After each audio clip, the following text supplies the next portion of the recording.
Aragón Radio Podcast. Bueno, pues tercera edición ya de este marzo de cómic de Fundación Caja Rural de Aragón, que tenemos el gusto de coordinar, GP Ediciones y Mil Cómics. Es un placer increíble poder tener en un entorno así, en una sala tan espectacular como esta, en un edificio como el de Fundación Caja Rural, un evento dedicado al cómic. Es algo maravilloso, pero bueno, Zaragoza es ciudad de cómic y estadio de cómic desde hace muchos años, como muestra esta primera etapa del camino de este año del ciclo. Primero, información de servicio. Sabéis que este sábado que viene aquí va a haber un Artisali. Ahora mismo en este escenario tenemos a dos profesionales más que consagradísimos de esto del arte, de los tebeos, a los que admiro desde que era pequeño y ambos lo saben, evidentemente. Pero el sábado tendremos a un montón de artistas noveles que con toda la ilusión estarán en ese Artisali mostrando sus obras. A partir de las 10:30, entrada libre.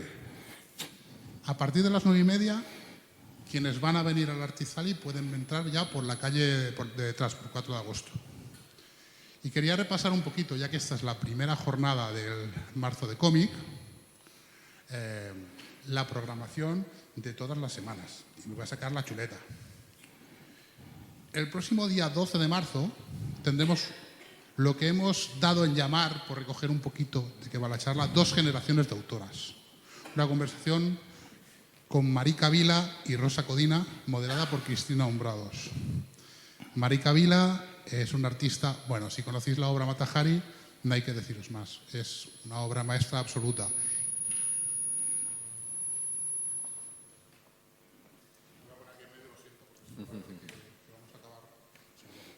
Estará con Rosa Codina, artista actual, mucho más punk, me encanta.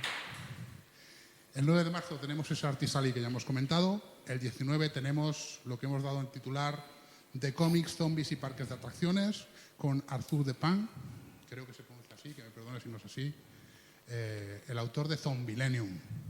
¿Vale? Zombilenium, que sabéis que es una obra francesa, es un autor francés, que ha sido adaptada incluso a cine, una película de animación absolutamente espectacular. Y por último, el ciclo se cerrará el 26 de marzo, hablando pues, de algo de lo que también vamos a hablar hoy seguro, que es de las revistas de cómics. Porque a estas alturas de la vida, en este año en el que estamos, Outsider Comics decide lanzar una revista de cómic que se titula 11, con incluso un premio nacional del cómic como Magius, y estarán aquí Magius, Furillo y el editor de Outsider, Atala Salle.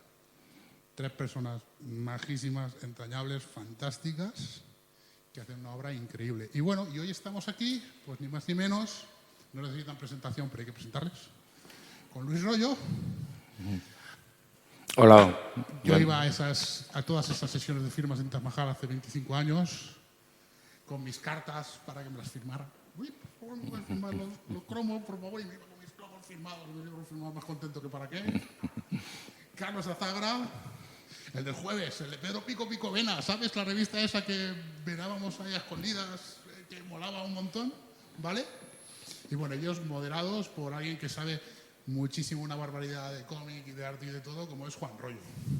Y lo dicho, solamente presentarles, no hace falta presentarles más, pero aplaudirles sí, por favor. Gracias.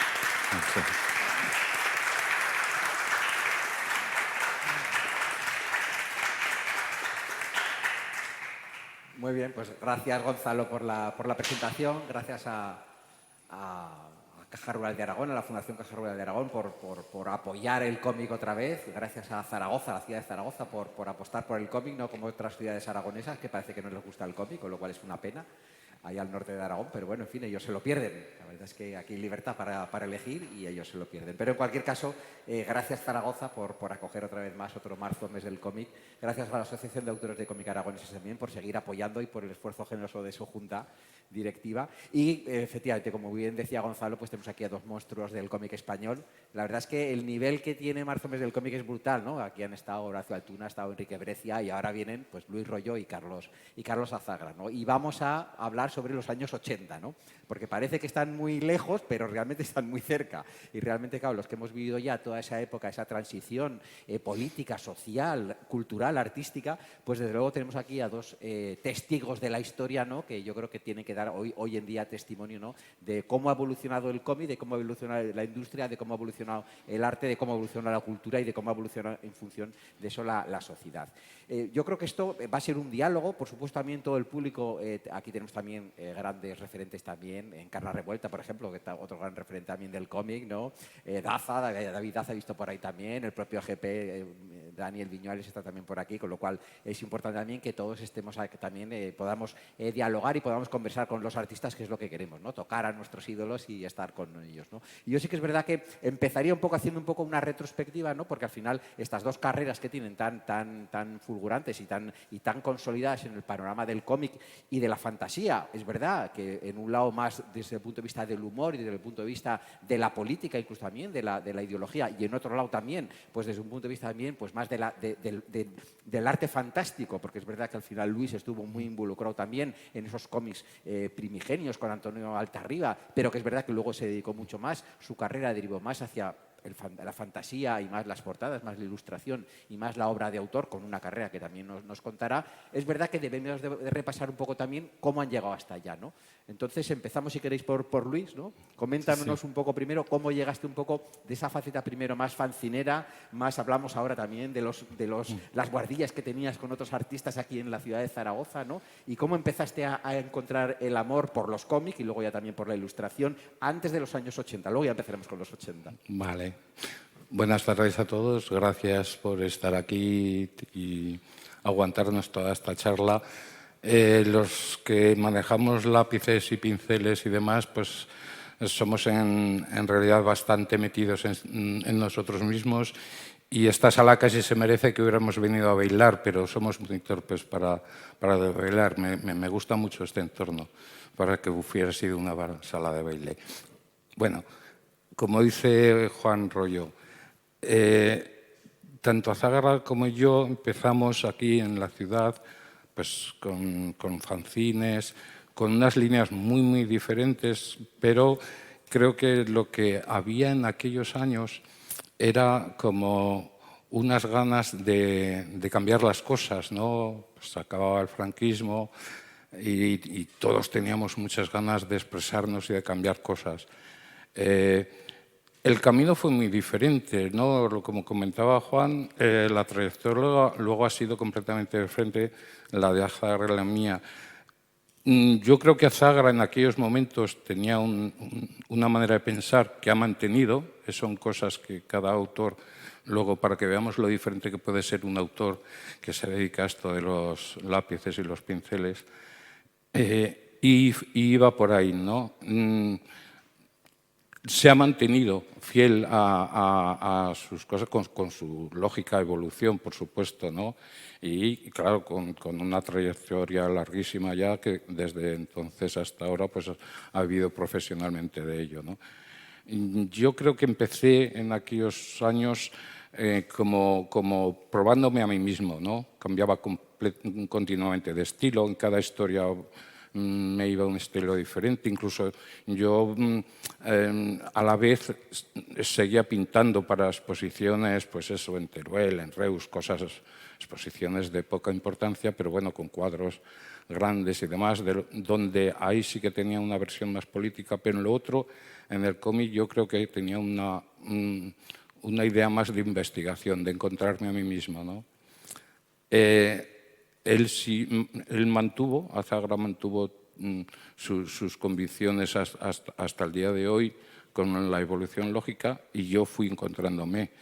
En un momento dado no me encontraba más que derivando hacia esa fantasía, ¿no? Incluso pasando del cómic, pasándome a la ilustración, a lo que fue en los años siguientes, que era un trabajo de encargo para portadas de novela, portadas de discos, etcétera, ¿no? Y luego, con los años, nos volvemos a encontrar y nos encontramos aquí para eso, hablaros del cómic. Era muy bonito, ¿no?, aquella época. Cada uno con sus intenciones, pero era muy bonito porque era esa sensación de idea de sobrepasarte, de idea de llegar más lejos, de idea de aportar algo, ¿no?, aunque no sé si lo habremos conseguido o no, pero sí que había esas ganas, ¿no?, esas ganas. Con también altibajos, ¿no? O sea, pues llevar un fanzine no era fácil, había mucha anarquía, por lo tanto, mucha desorganización, pero salía uno detrás de otro hasta, bueno, esto que siempre cuando se hablan de estos años 80 siempre se nos dice, ¿no? Pues un momento dado en los que pues hasta pues eso, fue secuestrado el fanzine. Ahora entraremos en eso también.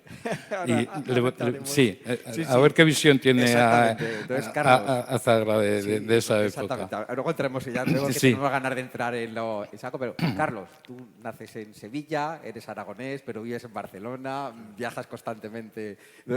Cuéntanos un poco los orígenes. Podemos hacer eso. Exactamente. Cuéntanos un poco tus orígenes profesionales, cómo empiezas con el lapicero, dónde empiezas a publicar. Hombre, yo empecé a publicar en Andalán, que era un periódico maño, experto en juicios.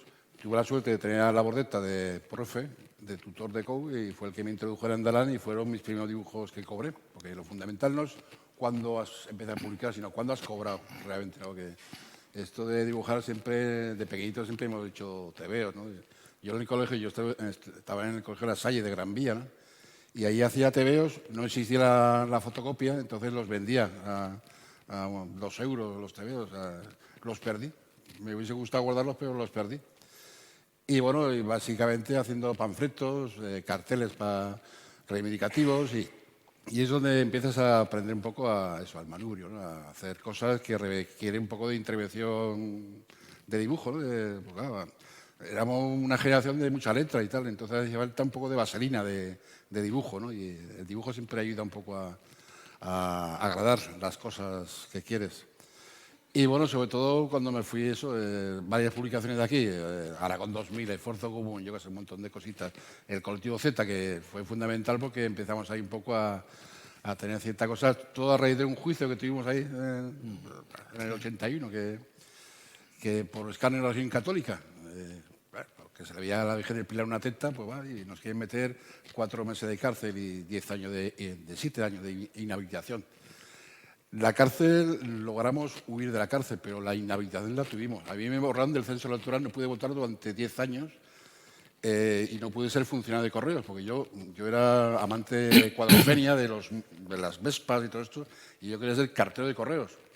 Y no pude ser cartero de correos, porque no podía ser funcionario. Con lo cual, pues me dediqué a dibujar. Me llaman del jueves y enseñaba a dibujar. Eso fue cuando fui a estudiar Bellas Artes a Barcelona, porque aquí en Zaragoza había Escuela de Artes y Oficios, no había Bellas Artes. Fui para allá y ya empecé ahí a dibujar. Ya llegas a Barcelona y empiezas a dibujar en un montón de sitios, Diario Barcelona. Espera, que esto es el casero que... Perdón, yo pensaba que estaba desenchufado. Y bueno, etc, etc, etc. O sea, bueno, retrocedemos un poco y miramos el colectivo Z, ¿no? O sea, ¿quién era el colectivo Z? ¿Quiénes estabais allí? ¿Era un fanzine al uso? ¿Cómo os organizabais? ¿Qué tipo de historias hacíais? Era un fanzine, teníamos local social en la calle Pizarro, había hasta local, o sea, una revista que empezaba a tener fuerza y bueno, básicamente hacía tiradas de pocos ejemplares, éramos unos 8 dibujantes, éramos los que estábamos ahí. No todo el mundo ha podido seguir porque hay gente que lo ha dejado, por C o por B, o se han ido de Zaragoza, lo que sea, ¿no? El que más ha triunfado ha sido Luis. Bueno, Fernando, yo es que entonces lo conocía de Fernando. Sí, entonces estaba Todavía Fernando, ahora es Luis, pues bueno, sí. pero se llama Luis Fernando, pero bueno, es igual. Y bueno, cada uno ha podido seguir como ha podido, ¿no? Pero básicamente era nuestra escuela de aprendizaje, ¿no? El número 3, eso, tuvimos el juicio y nos pedían cárcel por ese dibujito de la Virgen del Pilar. Y bueno, la verdad es que nos cambió un poco las caras porque ahora está de moda decir que antes había más libertad en los 80, libertad, pero es que entonces se secuestraba por un pezón de la Virgen del Pilar a la cárcel. O esos carteles que hacíamos que tenías que poner depósito legal, porque entonces no podías poner carteles, tenías que poner depósito legal y cualquier revistica también, depósito legal y tal. O sea, había muchas cortapisas, o sea, no era tan idílico como te lo pintan ahora, porque ahora parece que hay falta de libertad de expresión, lo cual es cierto. Ahora te lo tienes que pensar mucho. Cuando metes un tuit, si bebes no tuitees, o sea que tienes que tener mucho cuidado con las denuncias. Hay mucho ofendidito y, claro, los juicios están ahí, o sea, cualquier tío te puede denunciar ahora mismo, ¿no? Pero ¿cómo se encara el que por dibujar te puedan meter en la cara y te tengas que presentar en comisaría y estés hasta el último instante pendiente? Porque fue al final un indulto del Ministerio que directamente Fernández Ordóñez llamó por teléfono y si no hubierais entrado al trullo. Sí, de hecho ya estábamos en la furgoneta, o sea, estábamos de pie y la furgoneta la teníamos allí para que nos metieran ya en la furgoneta. ¿Y eso cómo se afronta para un artista? También es muy joven, ¿no? Todas estas cosas no les das igual la importancia a lo que puedes dar a otra edad, ¿no? Yo ya tenía un crío en aquellos momentos y si con la conciencia de ahora hubiera sido más duro aún, ¿no? Pero sí, no agrada nada, claro, que de pronto te veas en una papeleta de que te llevan a la cárcel. Para entender qué idea teníamos un poco de eso, a mí me viene a la cabeza que la revista se secuestró. Entonces, pues no sé cuántos tirábamos, 1.000, 2.000, era una tirada. Pegaban 20. Entonces, el mueble, vino la policía, los teníamos todos apilados en un mueble, y la precintaron y demás, ¿no? Y dijimos todos, bueno, esto no se puede tocar, ¿eh? Menudo puro nos van a meter como tal. Bueno, fue pasando el tiempo y bueno, seguimos haciendo reuniones. Bueno, a lo mejor decía uno, oye, yo me llevo 3 que es que me las han pedido de no sé dónde. Ah, vale, venga. Abríamos el precinto, se daban 3. Al mes y medio quedaban 4 o 5 de los... Gracias que no vinieron nunca, pero quiero decir, la dimensión que teníamos nosotros un poco entonces de lo que era aceptar todas estas imposiciones, ¿no? O sea, había una rebeldía interior dentro que te hacía que todo esto no te importara demasiado, ¿no? ¿Erais un poco más inocentes Por supuesto. que hoy en día? Pues sí, yo por lo ¿La menos... juventud de aquella época era más inocente? Es que había más ilusión. Era una época, era la transición, o sea, veníamos de una época fascista, era Franco, y entonces era cuando había más revistas en el kiosco. Ahora esto ya no existe, ¿no? Porque no hay tantas revistas como han ido puliéndose, han ido cerrando revistas, pero entonces había mucha ilusión, sobre todo eso. Eran épocas que veníamos de... El secuestro por ahí fue en el 78, pero no, el juicio fue en el 81. Pero ya llevábamos, claro. Ya llevaba de antes, Sí. o sea, pero el juicio fue después del golpe de Estado de Tejero, el intento, pues la ley se volvió dura y nos cogió a nosotros como pardillos. O sea, no teníamos recursos, no había ninguna editorial detrás. Había gente que se pensaba que era el grupo Z, pero no, Z era por Zaragoza. De hecho, pintamos Z con el spray, pintamos Z, ¿no? Que ahora lo pintan los rusos. Los rusos Sí, en los tanques. pintan Z, ¿no? Que nos podían pagar derecho de autor, pero bueno. Pero que eran tiempos aquellos maravillosos, la verdad es que Sí. tenía su encanto. Tenías la sensación de que viniera lo que viniera, te tenías que enfrentar a ello. Entonces, no era una aceptación, pero era una cosa como que la sociedad no me va a hacer que yo cambie nada de lo que yo... Entonces, con ese concepto... no le dabas importancia a lo que viniera, lo dabas por hecho que tú te enfrentarías a lo que viniera, ¿no? Era un poco así, ¿verdad? La sensación interior, Pero con mucha inocencia. Si no entramos en la cárcel fue por la hoja del lunes, porque en la hoja del lunes pusieron 8 dibujantes de cómic ingresan hoy en prisión. Eso lo leyó el ministro de Justicia, que era Francisco Fernández Ordóñez, que entonces estaba en la UCD. Luego se fue al PSOE. Pero entonces vio el periódico, llamó por teléfono a prisiones y de prisiones a los juzgados, que estos chicos no entren. Que no entren y no entramos, o sea, menos mal. Sí. Ya algunos se han ido a Francia, porque a mí yo paso esto y en lugar de 8 dibujantes estamos 7. Entonces tuvimos que firmar el conforme no entramos en prisión y claro, estábamos 7, teníamos que estar 8. Entonces lo que hicimos fue una fila india firmó el primero y el primero que firmó luego se puso en la cola y firmó por el octavo. No sé si nos contarían bien o mal, pero bueno. Coló la cosa. Bueno, yo creo que era eso. Hubo una presión ahí que dijeron, bueno, esto va a ser un poco un barro porque pues, son, yo qué sé, 4 zagales, ¿no? Entonces vieron que la cosa se les estaba yendo de madre, ¿no? Y eso nos ayudó. Y bueno, que la ciudad también se movió un poco, también... Pues eso, lo que comentaba Zagra, de que vio la noticia Ordóñez y debió meter mano, en fin. Se juntaron una serie de astros que nos salió bien de alguna manera, ¿no? Sí.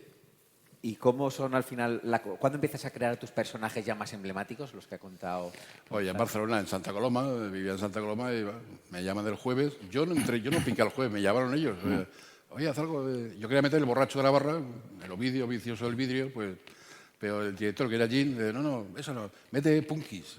Yo decía, coño, ¿eso punkis qué es? Yo no sabía muy bien lo que eran punkis.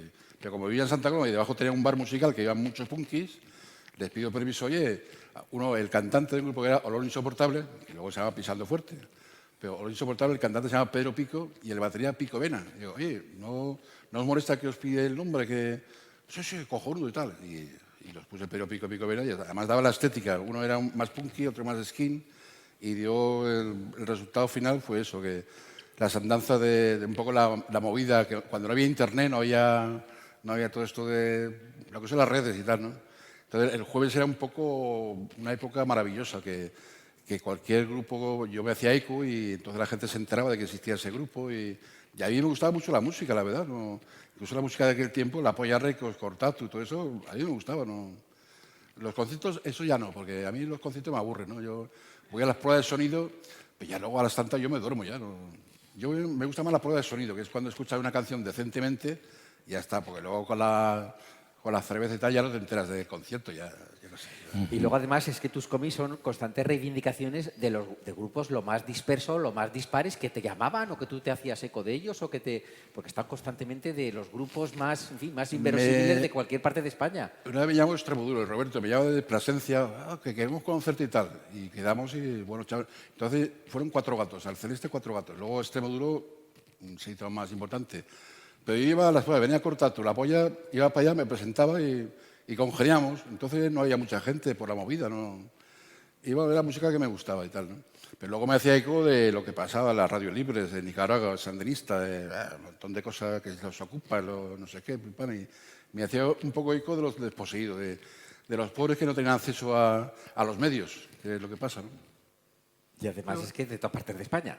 O sea, de todas partes de España. Yo me acuerdo de leer en el jueves revistas, ¿sabes? Y decía, ¿pero qué grupo esto existirá? Se lo habrá inventado a Zagra. Es que entonces estaba todo en apogeo, había muchas cosas y la desinformación es lo que pasa, que no se entera uno de lo que pasa, ¿no? Entonces a mí el jueves me sirvió, digamos, para hacer eso en plan divertido y bueno, y encima me pagaban, con lo cual cojonudo. O sea que... Y luego, ¿cuántas pegatinas, cuántos carteles habrá hecho la gente con tus dibujos y se lo habrán puesto en manifestaciones? Ayer descubrí que me habían pirateado hasta los nazis de Orden Nuevo, pero claro, era un moro que había puesto para una campaña de racismo y le habían dado la vuelta. Moro, vete a tu tierra y tal, y le habían cambiado. Llamé al abogado, oye, ¿hay manera de meterle mano a esta gente? No, porque la web está en Estados Unidos, en San Francisco, que es donde editan Orden Nuevo, que es un grupo bastante nazi, pero nazi de esto de nazi, ¿no? Hasta decir basta, ¿no? Y no hay manera de meterle mano. O sea, que... Pero a mí me piratea todo el mundo. A veces dices, hostia, derecho de autor, yo qué sé, algo, porque estamos siempre con lo mismo. Es que esto es gratuito. No, son los derechos de autor que hay que respetarlos. No. La gente eso no lo mira, no. Es como cuando te piden un dibujo por la causa. Yo siempre digo, ¿el de la imprenta cobra? El de la imprenta siempre cobra. Pero el dibujante, ¿por qué no? Lo puede hacer por amor al arte, pero no sé. Sí, sí. Y Luis, ¿tú cómo cambiaste esa mentalidad del cómic más puro, más fantástico, tal, a dedicarte a la ilustración directamente? Porque al principio es verdad que eras también muy portadista, tanto de cómics como de... Pero ¿cómo abarcaste ya luego? ¿Cómo te centraste más en esa faceta más...? Es que, por ejemplo, puede sonar a lo mejor como romántico, pero no es así. O sea, hay críos, o sea, que te toca que no sabes hacer otra cosa. O sea, tienes muy claro desde muy, muy pequeño que no sirves para nada más que para estar entre lápices, entre papeles, entre lienzos, lo que sea. Pero entonces yo no es que había que elegir, es que no tenía otra opción. O sea, tenía que vivir de esto sí o sí. Entonces, esta época que comentábamos de los fanzines era un poco encontrarse a uno mismo, ¿no? Pero hubo un momento que, bueno, que tocaba eso ya de vivir de esto, ¿no? Entonces,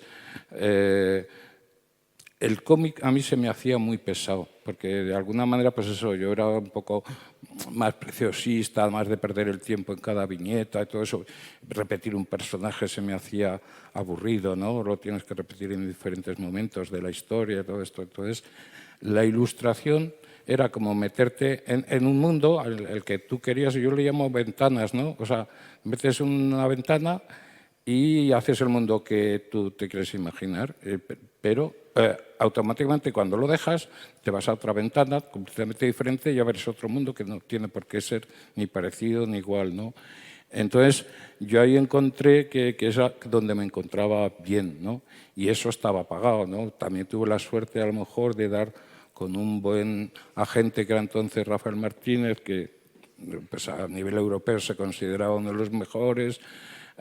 Tenía otro agente en Estados Unidos, o sea que yo luego tenía que pagar dos agentes, un agente americano más el europeo, que se juntaban. O sea que a mí me quedaba una parcela del dibujo, porque el otro sí iba. Pero bueno, por un lado también era el mercado norteamericano, y el mercado norteamericano en aquellos tiempos, pues claro, era muy diferente al español. Incluso aquí estaba la peseta y bueno, no había color. Los precios que se pagaban en Estados Unidos eran muy altos y aún así me salía muy rentable. Pero vamos, siempre tenía claro que yo no es que eligiera vivir de eso, es que tenía que vivir de eso, ¿no? Y de ahí ya, pues luego ya uno se embarca en hacer tu propio trabajo, tus cosas para ti mismo, para reunirlas y luego hacer un libro, etcétera, etcétera. Pero yo serían 25 años o así que yo hacía trabajo de encargo.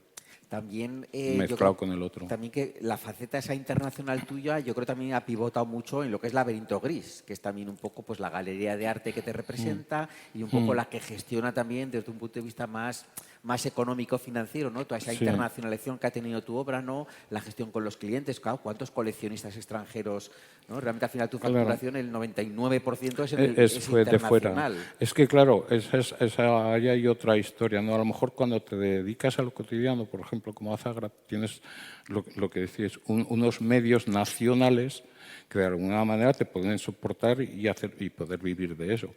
Cuando te vuelves a hacer eso, pues eso, lo que yo me metí en lo que es la fantasía, pues claro, el mercado de un país es poco, o sea, el público es poco. Entonces, o consigues de alguna manera ser internacional o lo vas a pasar bastante mal. No, ni siquiera es por esa cosa de satisfacción de que tu obra se publique en otros países, es que es necesario que se publique en otros países para poder vivir de ello, ¿no? Entonces, sí, eso también da que poco a poco tu trayectoria... Yo recuerdo que en las primeras épocas yo estaba publicando fuera y no publicaba... Luego ya vino Cimó y todo esto, ya empecé a publicar también en España, pero muchos de esos trabajos eran trabajos hechos para Estados Unidos que luego volvían aquí. Y al principio ni siquiera eso. Entonces yo no era conocido en España y era conocido fuera. Eso me ha dado que, de alguna manera, la gente que ha seguido mis cosas, pues, claro, españoles, pues a veces lo miramos en Laberinto Gris, que es la empresa que un poco mueve ahora todo mi trabajo, pues creo que es el del 2 o el 8%. El resto es de fuera. Pero ya te digo, ni siquiera es como una cosa de, sabes qué bien llegar ahí. No, es que es una cosa necesaria en mi terreno, no en el de Azagra, no, por supuesto. Pero es una cosa necesaria. O tienes ese mercado o es difícil vivir de lo que es ciencia ficción, fantasía, todo esto, ¿no? Azagra, ¿y cómo ha evolucionado el mercado? Porque precisamente Gonzalo comentaba del tema de las revistas de cómics, ¿no? Que antes era, pues bueno, pues era una herramienta también donde la gente iba al kiosco, donde la gente podía tener acceso a unas herramientas también de disfrute, de ocio, que eran relativamente baratas y claro, no había competencia, ¿no? con otros medios, ¿no? ¿Cómo ha cambiado la industria? ¿Cómo ha cambiado la percepción también del dibujante? Los años 80, a pesar de las cuestiones políticas y sociales, y yo creo que, desde luego, la violencia que había inherente también en muchos aspectos de la sociedad, ¿cómo ha cambiado desde el punto de vista de dibujante, a ti profesionalmente? ¿Echas de menos algo de aquella época? ¿Valoras? No sé. No sé, la verdad es que hemos ido a peor, porque antes había más revistas, más periódicos, ahora hay menos revistas, menos periódicos. Antes se cobraba más, ahora se cobra menos.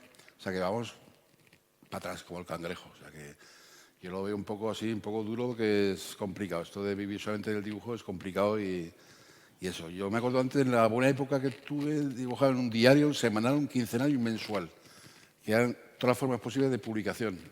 Diario, en el periódico de Cataluña, el semanal, el jueves, el quincenal, mensual. O sea, y era una maravilla. Cerraron todas y me dejaron de ver todos pastas, porque yo he estado en un montón de sitios que me deben a... Bueno, yo qué sé, ya se cerró... Yo cuando me casé en el 84 cerró todo lo que... Todo donde yo dibujaba cerró. Y ahora vamos sobreviviendo como podemos, en plan francotirador. Hay mucho orgullo, hay gente que no quiere reconocer que cobra poco, porque hay como aquella cosa del que dirán o qué sé yo, pero la verdad es que son precios, vamos, hay gente que a lo mejor quiere unos precios, pero siempre habrá alguien que lo haga por la mitad de precio.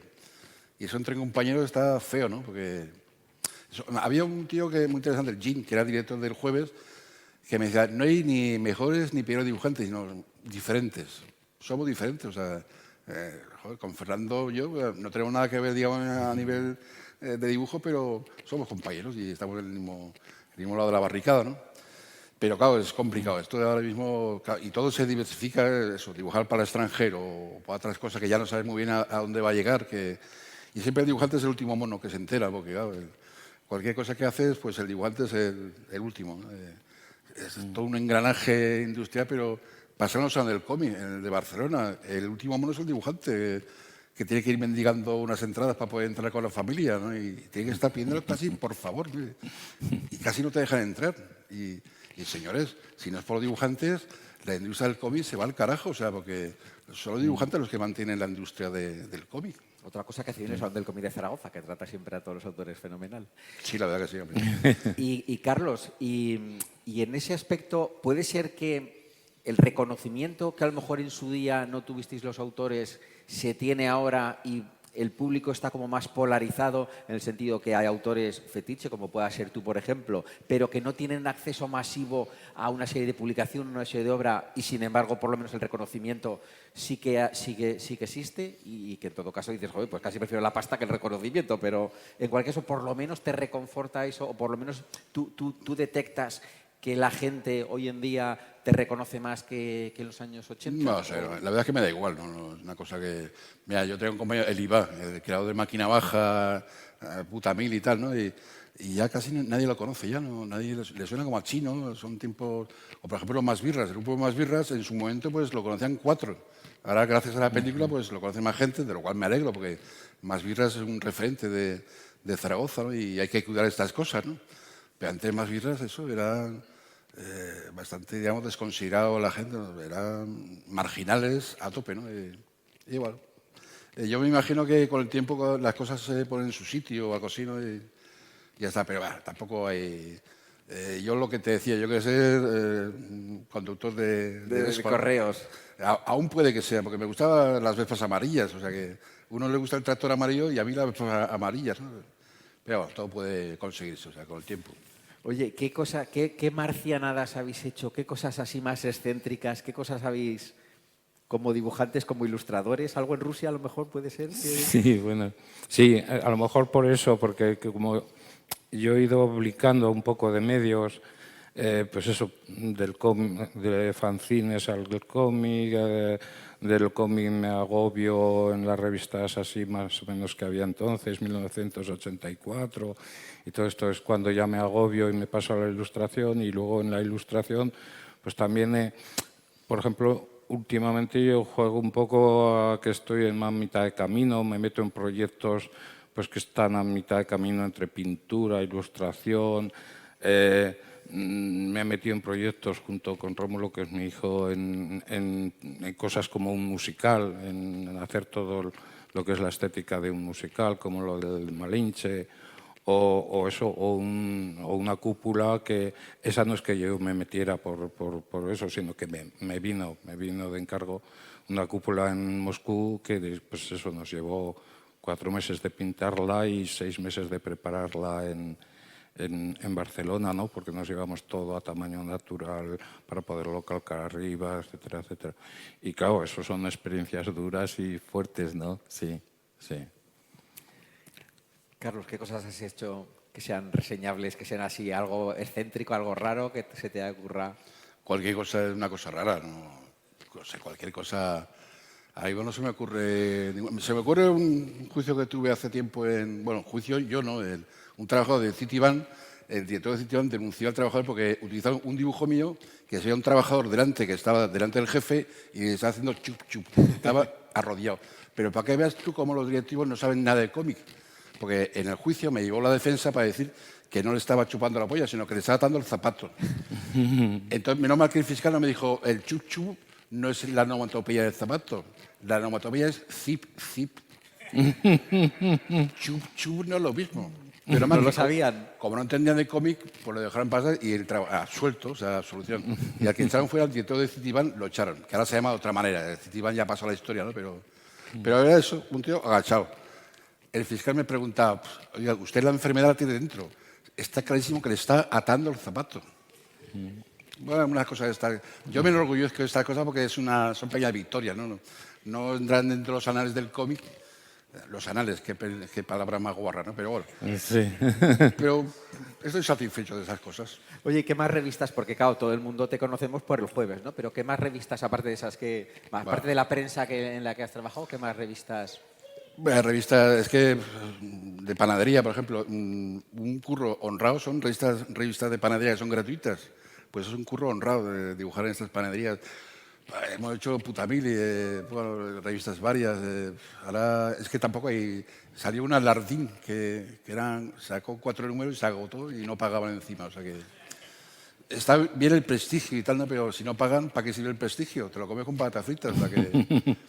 Una cosa también, la Sony, que es una multinacional, me llamó para hacer un dibujito. O sea que, para que veas tú que hay que hacer de todo en la vida. O sea que... Pero ya está, tampoco... Cualquier cosa es importante en su momento, ¿no? Pero una vez ya está hecho, ya lo olvidas y ya otra cosa mariposa, ¿no? Ahí tenemos varios proyectos, porque a lo mejor la revista no chutan, ¿no? De hecho, el jueves ya no es semanal, que es mensual. Pero, por ejemplo, funcionan los libros, la feria del libro, las presentaciones, esta cosa, pues funcionan y es una manera de encontrarte a los lectores, cuando haces un dibujito a alguien y tal. Y está bien, es divertido eso, que es muy, muy ameno. Oye, y luego tú también, Carlos, eres muy, en fin, has sido también de las redes sociales. Estás constantemente también en redes sociales y la verdad es que, o sea, contestas, estás dialogando con la gente y tal, pones también tus sí, pero dibujos pocos, pero... Pero las redes no sirven para nada, es una pérdida de tiempo. O sea que incluso cuando haces una convocatoria de una manifestación, la gente te pone iré, pero luego no va. O sea, con lo cual es malo. Tanto internet no es bueno. O sea que además ponen iré desde México. ¿Cómo pones iré si estás en México? ¿Cómo vas a ir a una manifestación que hacen aquí? O sea que... Pero bueno, hay que estar siempre cosa agitativa. Ahora el 7 de abril es el Día de la Salud Mundial. No lo sabe nadie, pero es el 7 de abril. Entonces he hecho unos carteles que saldrá el mes que viene. Y bueno, siempre estamos así, ¿no? No hay más revistas, pero carteles siempre. Bueno, yo creo que podemos abrir el turno también de preguntas, porque seguramente que hay mucha gente que quiere también... Mira, aquí el compañero que ha venido de Teruel, de propio. Creo que tiene Gonzalo el micro. Bueno, primero un gran honor conocerles en persona, muchas gracias. Y nada, se referían antes a la cuestión de que han vivido en época franquista, ¿no? Y eso aludía un poco a ser más creativo. Yo creo, en mi punto de vista, por lo que he ido escuchando, a lo que es en nuestra época. Porque considero yo, en aquel momento ustedes se lo tenían que ingeniar para hacer ciertas guiños para no ser juzgados, como bien han dicho. Incluso llegaron a ser tener juicios por ello. Eso, quieras o no, te despierta la creatividad. A veces cuando las situaciones son límites, ¿no? Vivimos a lo mejor en una guerra, como ahora en Ucrania o muchas cosas así, creo que despierta el ingenio, ¿no? Cuando todo es globalizado y todo ya es estándar, es como que nos conformamos y no tenemos una causa de lucha por algo concreto, ¿no? Como artistas o como sociedad. Y creo que en aquella época tenían un fin, una causa de lucha que quieras o no, a los artistas les unificaba. No sé si me explico bien. Sí. Yo, de todas maneras, tampoco quiero idealizar mucho aquellos años, ¿eh? O sea, estaban muy bien. Yo creo que ya soy totalmente otra persona, han pasado muchos años de entonces.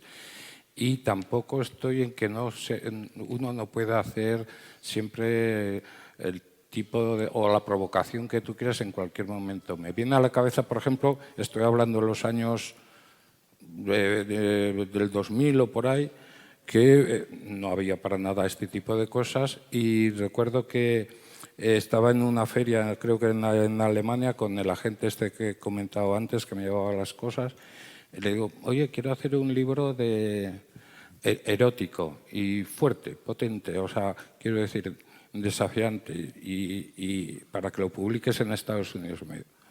Digo, precisamente por eso, porque me apetece un poco así a esa sociedad puritana y tal. Y me dice, Luis, qué error más grande vamos a cometer. Primero tú, que eres de ciencia ficción, de fantasía, que te van a poner a parir. Y vas a coger mala reputación en las editoriales. Luego yo, que me voy a dar un palo económicamente al publicarlo y tal, que cual. Y le dije, vaya, Rafa, pues tú lo hacemos pequeñito, con formato comic book, poquitas páginas, 30 y tantas, muy bueno, algo así y tal, y me das el capricho y tiras pocos ejemplares, pero vamos a probarlo. Bueno, pues ves, o sea, esa sensación quiero decir, de provocarla puedes intentar en cualquier momento, y a veces pueden salir mal y a veces bien. En este caso, fíjate lo curioso, fue a Estados Unidos y fue superventas, o sea, se vendió horrores, ¿no? Tanto es así que me dijo Rafa, pero al poco tiempo, dice, oye, ve preparando el segundo libro Y dije, no, yo lo tengo. Tengo el segundo y tengo el tercero, porque yo había hecho un tomo normal, pero cuando me había puesto tantos problemas, lo fui dividiendo, digo, pues no se atreverá.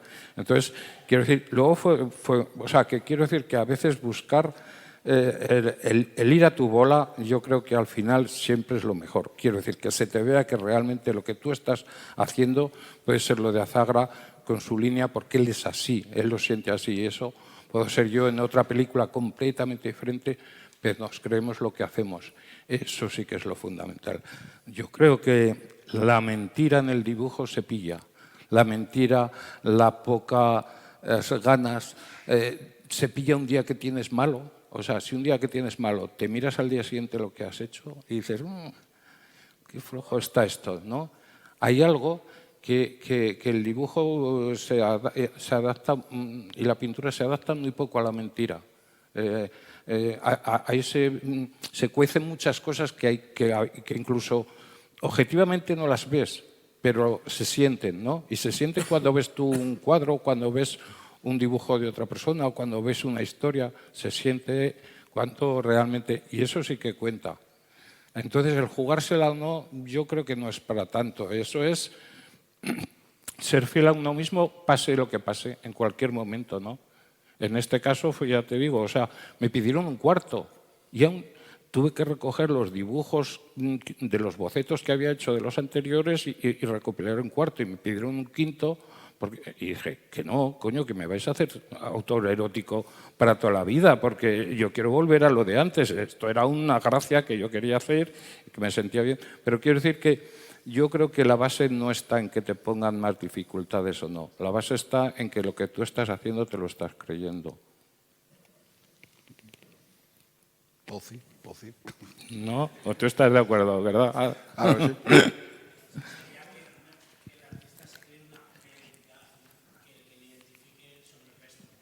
Sí. Sí, y que de alguna manera, vamos a llamarlo así, que también suena un poco a cursi, pero que seas auténtico. O sea, que lo que tú estás ahí es que eres tú, son tus cosas, son tus movidas mentales, son tal, y eso es lo que estás reflejando, ¿no?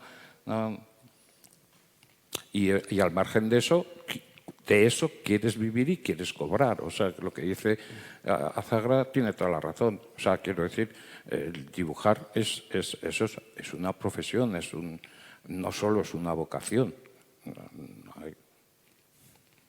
Hola, yo a Carlos Azagra le querría decir que si quisiera pedir derechos de autor que se pasara por el bar Berlín, que hay a Pedro Pico y Vena, pues los punkis le han pegado bien, ¿eh?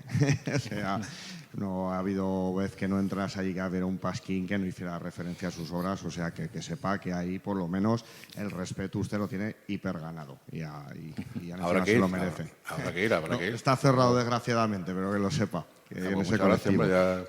Y a Luis pues le quería decir que teniendo en cuenta el cómic Zaragoza en los 80, que es de lo que va la tertulia, yo no puedo dejar de hacer referencia. Yo me acerqué a usted no por el cómic, sino por las poderosas portadas de los microordenadores de Chovy Fantas y Spectrum, ¿no?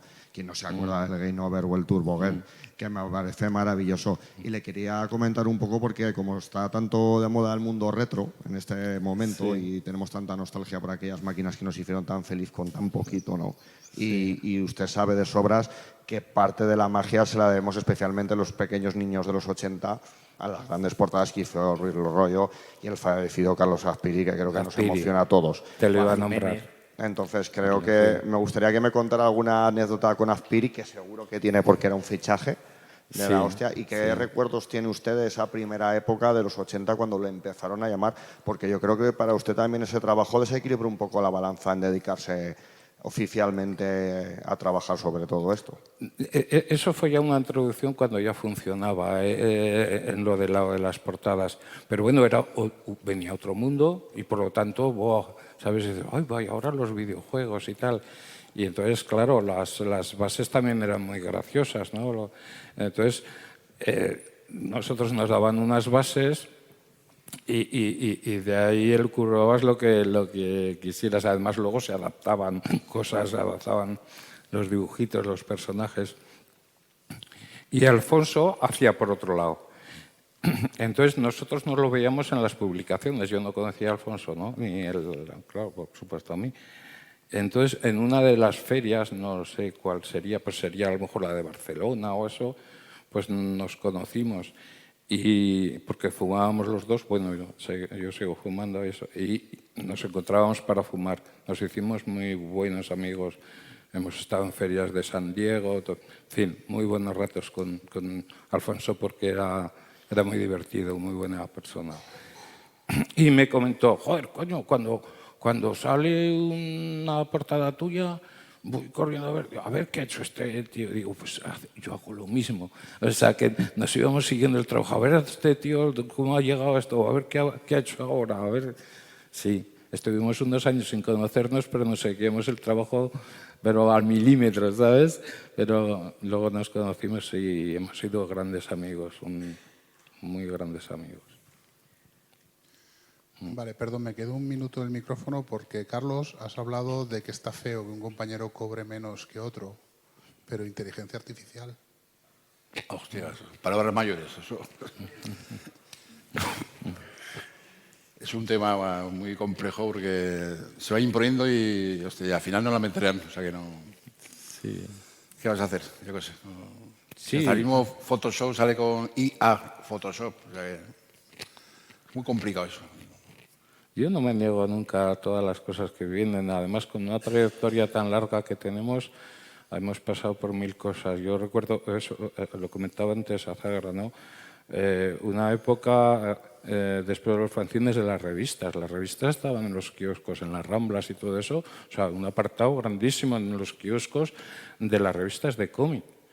Todo aquello desapareció, se volvieron los álbumes, se volvieron, en fin, que ha ido cambiando. Yo recuerdo también, por ejemplo, en una feria, recuerdo con otros dibujantes, y era cuando un poco floreció el manga, ¿no? Y recuerdo, ¿no? Entonces se hacían ya álbumes a color, aquí europeo, el cómic europeo. Todo. Bah, esto no va a durar, esto no dura ni 2 años, pero fíjate qué formato, fíjate, en blanco y negro a estas alturas. Y no sé, bueno, ahí tenemos la importancia del manga. Ahora vendrá eso, pues vale, vamos a ver qué nos da. Y yo, como soy curioso, no me niego a las cosas, ¿no?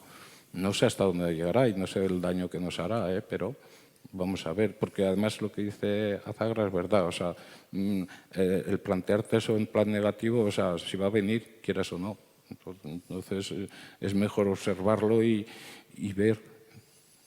Nosotros nos pillará sin posibilidades, porque yo recuerdo, por ejemplo, cuando salió esto, el Photoshop y todo esto, pues además Manolo, que era del Grupo Z y que sabía más de ordenadores, le pedí que viniera por casa un poco y me explicara un poco lo de los ordenadores y todo eso, y me metí en el Photoshop, ¿no? A hacer, y yo qué sé, hacía una cara, la ampliabas y entonces tocabas el ojo, te la alejabas. Total, que, claro, en un papel tú te estás ambientando. Esto que comentaba antes de las ventanas. Y vas viendo poco a poco cómo va saliendo aquello, ¿no?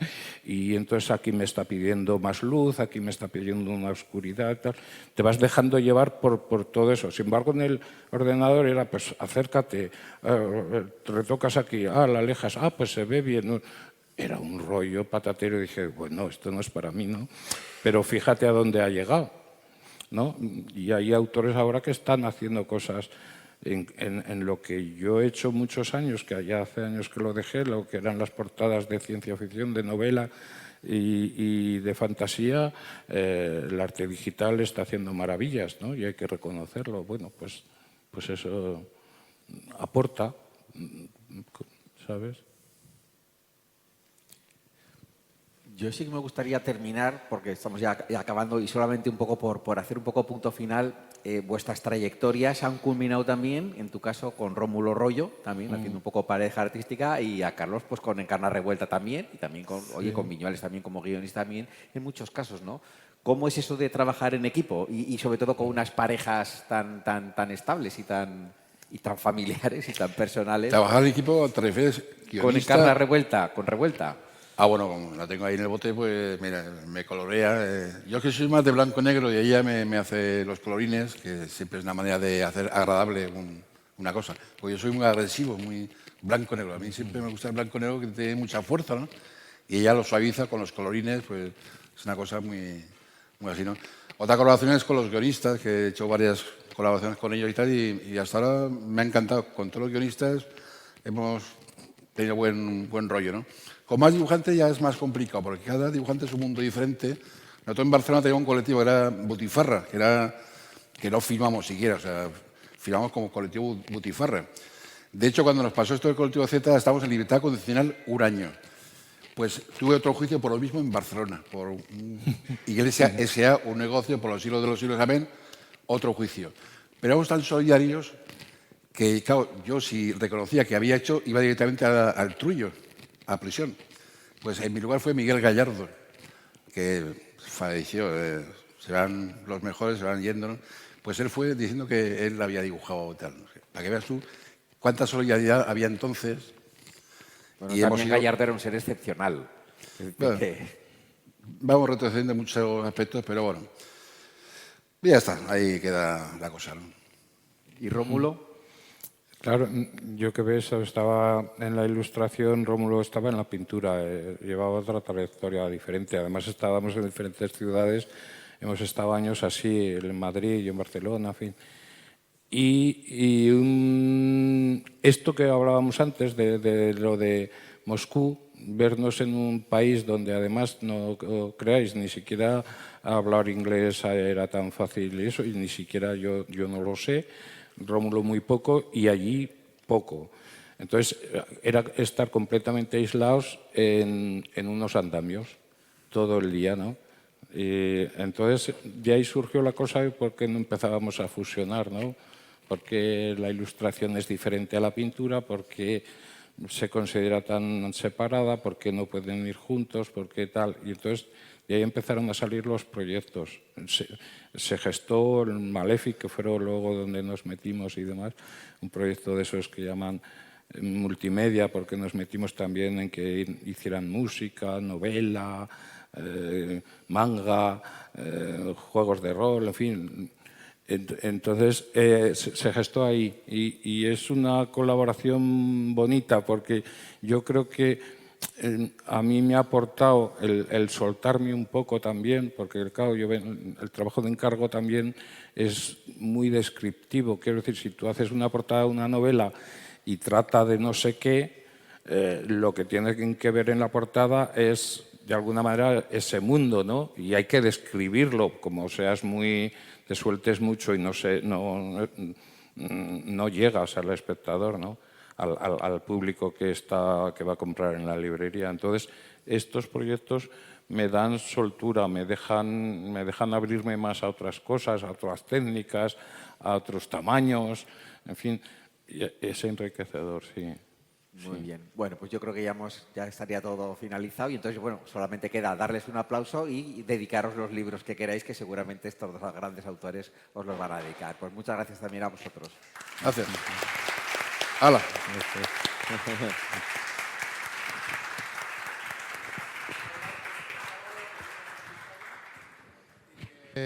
Todos los martes de este mes de marzo va a haber una nueva jornada del ciclo de conferencias de marzo de cómic y que todas ellas quedan grabadas y podréis volver a escucharlas si os interesan o escucharlas por primera vez en los podcasts de Aragón Radio. Muchas gracias a todos por venir y gracias sobre todo a los invitados. Bueno, que nos vamos a hacer un selfie.